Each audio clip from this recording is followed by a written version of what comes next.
We're officially calling this the Immersion Update Part 1. Alright, let's ditch the cutesy Minecraft aesthetic and embrace the vibes of total societal collapse. The biggest glowdown in this update? The actual world, people. So, the Raboy's Zombie Structure Pack is now officially the RZA Worldgen Pack. Because apparently I'm too cool for simple names. But it's not just a fresh coat of paint on the sign. I've completely overhauled how structures even spawn using this fancy thing called the jigsaw feature. What's that mean for you, my dudes? It means stuff feels less like it got copy-pasted in and more like it belongs in this dystopian masterpiece. No more random floating houses looking like they missed the memo about gravity. And speaking of prime real estate, that's definitely not prime. Prepare to explore 13, yes, 13, new abandoned houses. Huge shout out to my younger brother for these builds because, let's be real, I have zero building skills, plus I now get nauseous when playing Minecraft for more than 10 minutes, and the only things I am able to build are my childhood traumas. And here's the tea. If you're feeling extra lucky, or let's be honest, extra desperate, these houses might just be hiding some turret parts.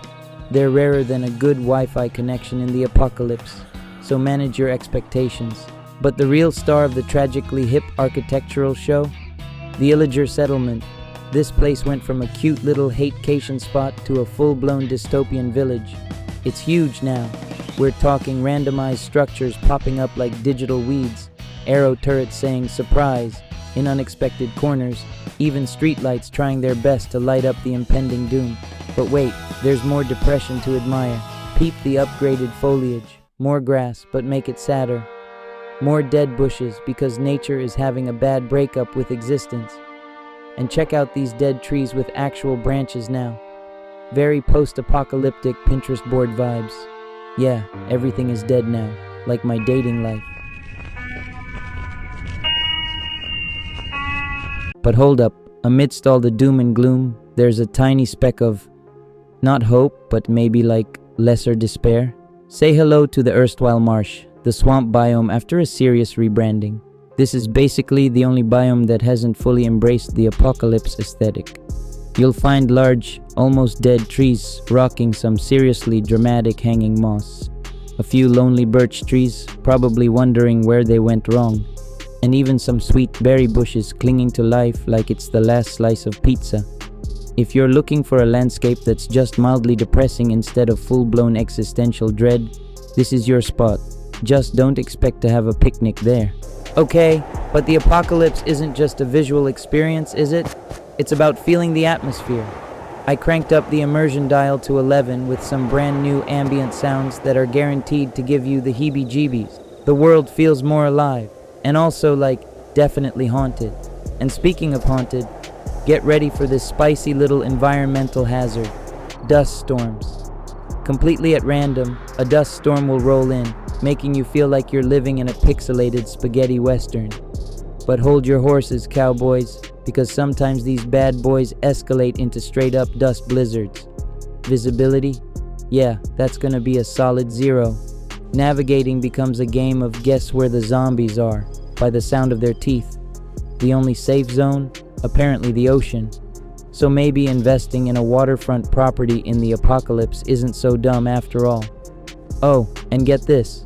Even the sky matches the gloomy vibes now. Talk about commitment to the aesthetic. Alright, let's get to the part where we talk about bringing the heat.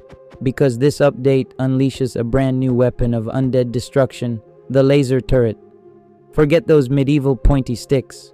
This beauty shoots a freaking laser beam that not only melts through zombie flesh like butter on a hot day, but also sets them on fire. It's like a zombie disco, but the only one dancing is the beam. Peep these stats, nerds. A fire rate that's 1.25 seconds long, a range of 32 blocks, perfect for perimeter defense, 150 health to tank some hits, and it dishes out a juicy 7 damage. That's like 3.5 hearts of get wrecked undead. Prepare for your ears to experience some next level terror. The zombie sound design just got a major upgrade. These new noises are seriously haunting, and you can hear them from a lot farther now. Like, check under your bed level unsettling. And we also got some spooky new radio chatter. Emergency broadcasts and stuff letting you know when new zombie types are spawning, or when the mutations are about to kick in. It's like a constant reminder that everything is going to be okay. Not. And speaking of things that make you go, huh? There's a small flex for the pro Minecraft players. You need a nether star to level up your supercharged iron golem now. Because you know, gatekeeping the overpowered. But for the biggest news, villagers are out here playing heroes.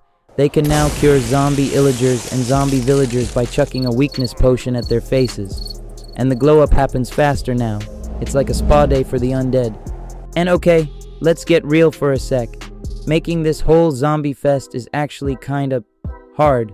Like, pays my therapist bills hard. And speaking of bills, if this video hits 1,000 likes, I'll drop the update sooner rather than later. You guys know I'm not just chilling in my digital mansion counting diamond blocks. To speed up the development of this Nightmare Fuel add-on, I'm actually shelling out my own cash. I drop about $20 a month on an AI coding assistant to help me wrestle these features into existence faster. Because let's be honest, coding is a whole thing. And another $22 a month goes to 11 Labs, which basically saves me from spending like a year trying to find the perfect zombie groans. Seriously, 11 Labs is a lifesaver for sound effects. And no, they're not paying me to say that. I just genuinely don't want to spend the next decade hunting down zombie burp sounds. But hey, if you're digging this pixelated apocalypse and want to help make it even more horrifying faster, this update is actually available right now on my Patreon.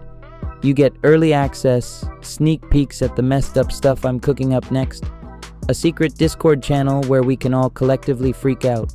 No, not that freak out, and a bunch of other cool perks. The link's in the description, so if you want to be a real one and help fuel the development chaos, head over there.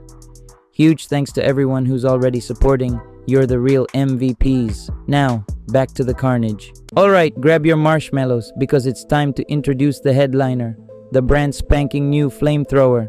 This isn't just a weapon, it's a statement. This bad boy spits out a glorious wave of fire, setting those pesky undead on fire for a full minute. It runs on fire charges. It's got a fuel tank that holds 200 shots from one fire charge. And topping it off is as easy as having more fire charges in your inventory. And the best part, you can snag this fiery friend from a max level weaponsmith villager if you manage to keep one alive in this death trap of a world. Or, for you crafty types, you can whip one up yourself. It unleashes a glorious spread of flames, making it the ultimate zombie crowd control device. Anyway, as you can see, the quality of the animations is embarrassingly bad because I won't be using the player Jason. The player Jason, you say? Modifying the player Jason makes this add-on incompatible with other add-ons, so yeah, I don't want to take out the gun add-ons you guys are pairing with this. With me modifying the player Jason though, I can create first and third person animations for this bad boy for real. Loving the impending sense of doom? Slap a like on this video and let me know in the comments what horrifying surprises you're most excited to encounter. Alright, rapid fire time. The Mace? Oh yeah, it's got shockwave effects now, especially when you're swinging for the fences with those smash attacks. The harder the hit, the bigger the boom. It's got some extra oomph in its regular swings too, with a forward knockback that lets you literally punt the undead. And now, for a moment of silence, for the collector drone system. Yeah, I had to bench it for now due to some, let's call them performance anxiety issues. Basically, the little guy's navigation skills were on par with a lost toddler in a Walmart. All that pathfinding was really chugging the world's processing power. So, it's out for now, but don't worry. A tractor beam turret is in the works for a future update to fill the void. The collector drone might be gone, but it's not forgotten. In fact, it might just be showing up in another one of my projects. So, keep your eyes peeled.